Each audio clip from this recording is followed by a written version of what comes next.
Brought to you by V-Guard, co-powered by Sensodyne and Vimal. ಬಾಯಲ್ಲಿ ಹೇಳಿ ಕೇಸರಿ. Associate sponsor Ultratech Cement. Co-sponsored by Saptagiri NPS University. CBI ತನಿಖೆ ವಿಚಾರಕ್ಕೆ ಸಂಬಂಧಪಟ್ಟಂಗೆ ಸರ್ಕಾರ ಆದೇಶವನ್ನು ಹಿಂಪಡೆದುಕೊಂಡಿದ್ದು ಆಯಿತು, ಎಲ್ಲ ಆಗಿದೆ. ಈಗ ಇದಕ್ಕೆ ಸಂಬಂಧಪಟ್ಟಂಗೆ ಈಗ ಕೋರ್ಟ್ ಮೆಟ್ಟಿಲೇರಿತ್ತು ಸಿಬಿಐ. ಡಿಕೆ ಶಿವಕುಮಾರ್ ವಿರುದ್ಧದ ಆದಾಯ ಮೀರಿ ಆಸ್ತಿ ಗಳಿಕೆ ಕೇಸ್ ಹೈಕೋರ್ಟ್ ವಿಭಾಗೀಯ ಪೀಠದಲ್ಲಿ ಈಗ ಸಿಬಿಐ ಅರ್ಜಿ ವಿಚಾರಣೆಗೆ ಬಂದಿದೆ. ಅಂದರೆ ಸಿಬಿಐ ತನಿಖೆ ಸಮ್ಮತಿ ಹಿಂಪಡೆದಂತ ಸರ್ಕಾರದ ಕ್ರಮವನ್ನ ಪ್ರಶ್ನಿಸಿರುವಂತಹ ನಿಟ್ಟಿದು. ಡಿಕೆ ಪರವಾಗಿ ಹಿರಿಯ ವಕೀಲ ಕಪಿಲ್ ಸಿಬಲ್ ವಾದ ಮಂಡಿಸ್ತಾ ಇದ್ದಾರೆ. ಸಿಬಿಐ ತನಿಖೆಗೆ ಸಮ್ಮತಿ ನೀಡುವಾಗ ಈ ಪ್ರಕ್ರಿಯೆಯನ್ನು ಪಾಲಿಸಿಲ್ಲ. ಸಮ್ಮತಿ ನೀಡಿದ ನಂತರ ಸೆಪ್ಟೆಂಬರ್ ಸೆಕ್ಷನ್ 5 ಅಡಿಯಲ್ಲಿ ಅಧಿಸೂಚನೆಯನ್ನು ಹೊರಡಿಸಲಾಗಿದೆ. ಆ ಅಧಿಸೂಚನೆಯನ್ನು ಹೊರಡಿಸುವ ಮೊದಲು ವಿವೇಚನೆಯನ್ನು ಬಳಸಿಲ್ಲ. ದೆಹಲಿ ಪೊಲೀಸ್ ಎಸ್ಟಾಬ್ಲಿಷ್ಮೆಂಟ್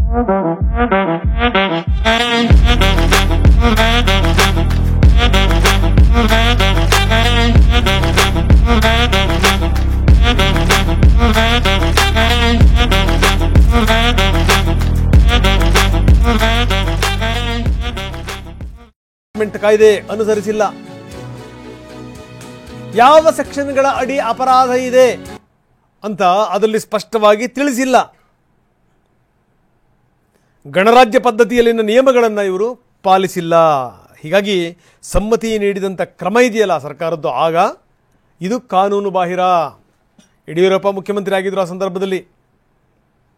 ಇದು ಲಿಖಿತವಾಗಿ ಬಂದಿಲ್ಲ, ನಂತರ ಅದಕ್ಕೆ ಸಮ್ಮತಿ ಪತ್ರ ಇರಲಿಲ್ಲ, ಇಂಥ ಹಲವಾರು ಸಂಗತಿಗಳಿದ್ದವು. ಆದರೆ ಒಂದು ಸರಿ ಪರ್ಮಿಷನ್ ಕೊಡ್ತು ಅಂದರೆ ಸರ್ಕಾರ, ಅದು ಪರ್ಮಿಷನ್ನೇ. ಅದು ಹೇಗೆ ಕೊಟ್ಟರು, ಏನು ಎತ್ತ, ಅದನ್ನು ಮುಖ್ಯಮಂತ್ರಿಗಳ ಇನ್ಸ್ಟ್ರಕ್ಷನ್ನು CS ಮುಖಾಂತರ ಬಂದಿದ್ದು, ಇದು ಪ್ರಶ್ನೆ ಬೇರೆ. ಒಂದು ಸರಿ ಸರ್ಕಾರ ಅನುಮತಿನ ಕೊಡ್ತು ಅಂತಂದರೆ ಅದು ಯಾವ ರೀತಿ ಕೊಟ್ಟರೂ ಕೂಡ ಅನುಮತಿನೇ. ಇದು ಎಕ್ಸ್ಪೆಕ್ಟೆಡ್. ಇದು ಯಾಕಂದರೆ CBI ಈ ವಿಚಾರಕ್ಕೆ ಸಂಬಂಧಪಟ್ಟಂಗೆ ಕೋರ್ಟಿಗೆ ಹೋಗುತ್ತೆ ಅನ್ನುವಂಥದ್ದು ಇದೆಯಲ್ಲ, ಇದು ಎಕ್ಸ್ಪೆಕ್ಟೆಡ್ ಸಂಗತಿ ಇದು. ಯಾಕಂದರೆ ಹಿಂದೆ ಈ ದೋರ್ಜಿ ಕೇಸಲ್ಲಿ ಕೂಡ ಅದೇ ರೀತಿ ಆಗಿತ್ತು. ಈ ರೀತಿ ಸರ್ಕಾರ ಬಂದಾದ ಮೇಲೆ ಈ ರೀತಿ ಹೋಗಿದ್ದು. ಅದಾದಮೇಲೆ ಏನಂದರೆ ಕೋರ್ಟ್ ಇದ್ರ ಬಗ್ಗೆ ತುಂಬ ಸ್ಪಷ್ಟವಾಗಿ ಹೇಳಿತ್ತು, ನೋಡಿ ಇಲ್ಲ, ಒಂದು ಸರಿ ನೀವೇನಾದರೂ ಈ ರೀತಿ ಅನುಮತಿ ಕೊಟ್ಟಾದ ಮೇಲೆ ಅದನ್ನು ನೀವು ವಾಪಸ್ ತಗೊಳ್ಳಂಗಿಲ್ಲ ಅನ್ನುವಂಥದ್ದು. ಈಗ ಅದರ ಮುಂದುವರೆದ ಭಾಗ ಇದು. ಹೇಗೆ ಸರ್ಕಾರ ಸಮ್ಮತಿನ ವಾಪಸ್ ತಗೊಳ್ಳುತ್ತೆ, CBI ತನಿಖೆಗೆ ಸಮ್ಮತಿನ ಹೆಂಗೆ ಹಿಂಪಡೆಯುತ್ತೆ, ಯಾವ ಆಧಾರದ ಮೇಲೆ ಈ ಸಮ್ಮತಿಯನ್ನು ಹಿಂಪಡೆಯುತ್ತೆ.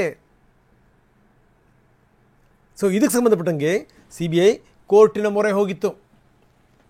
ಸೊ ಇದರ ಅಂದರೆ ಡಿಕೆ ಪರವಾಗಿ ಕಪಿಲ್ ಸಿಬಲ್ ವಾದ ಮಂಡಿಸ್ತಾ ಇದ್ದಾರೆ. ಹೈಕೋರ್ಟ್ ವಿಭಾಗೀಯ ಪೀಠದಲ್ಲಿ CBI ಅರ್ಜಿ ವಿಚಾರಣೆ ನಡೆಯುತ್ತೆ. ಏನಾಗುತ್ತೆ ನೋಡಬೇಕು. ಸಿಬಲ್ ಅವರು ಹೇಳೋ ಪ್ರಕಾರ ಈ ಗಣರಾಜ್ಯ ಪದ್ಧತಿನಲ್ಲಿ ಅದರ ನಿಯಮಗಳನ್ನು ಪಾಲಿಸಿಲ್ಲ ಅನ್ನೋದು, ಈ ಸಮ್ಮತಿ ನೀಡಿದಂಥ ಕ್ರಮ ಇದೆಯಲ್ಲ, ಕ್ರಮ ಕಾನೂನು ಬಾಹಿರ. ಇದು ಕಪಿಲ್ ಸಿಬಲ್ ವಾದ ಮಂಡಿಸ್ತಿರುವಂಥ ರೀತಿ, ಇದು ಕಾನೂನು ಬಾಹಿರ. ಇದು CBI ತನಿಖೆಗೆ ಸಮ್ಮತಿ ಕೊಡುವಂಥ ಸಂದರ್ಭದಲ್ಲಿ ಪ್ರಕ್ರಿಯೆಯನ್ನು ಪಾಲಿಸಿಲ್ಲ. ಸಮ್ಮತಿ ನೀಡಿದ ನಂತರ ಸೆಕ್ಷನ್ 5 ಅಡಿಯಲ್ಲಿ ಅಧಿಸೂಚನೆಯನ್ನು ಹೊರಡಿಸಲಾಗಿದೆ. ಆ ಅಧಿಸೂಚನೆಯನ್ನು ಹೊರಡಿಸುವ ಮೊದಲು ವಿವೇಚನೆಯನ್ನು ಬಳಸಿದ ಸರ್ಕಾರ.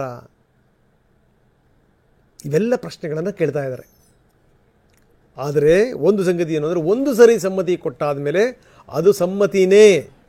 ಕೊಟ್ಟಂಥ ಸಮ್ಮತಿನ ಹಾಗಾದರೆ ಈಗ ಮುಂದಿನ ಸರ್ಕಾರ ಬಂದು ವಾಪಸ್ ತಗೋಬೋದು. ಹಾಗಾದರೆ ಒಂದು ಸರ್ಕಾರ ಕೊಟ್ಟಿರುತ್ತಪ್ಪ, ಮುಂದಿನ ಸರ್ಕಾರ ಅದನ್ನು ವಾಪಸ್ ತಗೋಬೋದು. ಹಾಗಾದರೆ ಈಗ BJP ಅವಧಿನಲ್ಲಿ ಇದಕ್ಕೊಂದು ಈ ತನಿಖೆಗೆ ಎಷ್ಟು ಸಮ್ಮತಿ ಕೊಟ್ಟಿತ್ತು, ಈಗ ವಾಪಸ್ ತಗೊಂಡ್ಬಿಟ್ರೆ.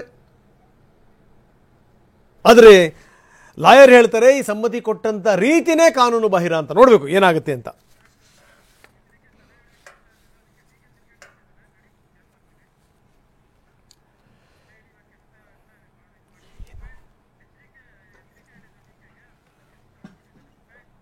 Brought to you by V-Guard, co-powered by Sensodyne and Vimal.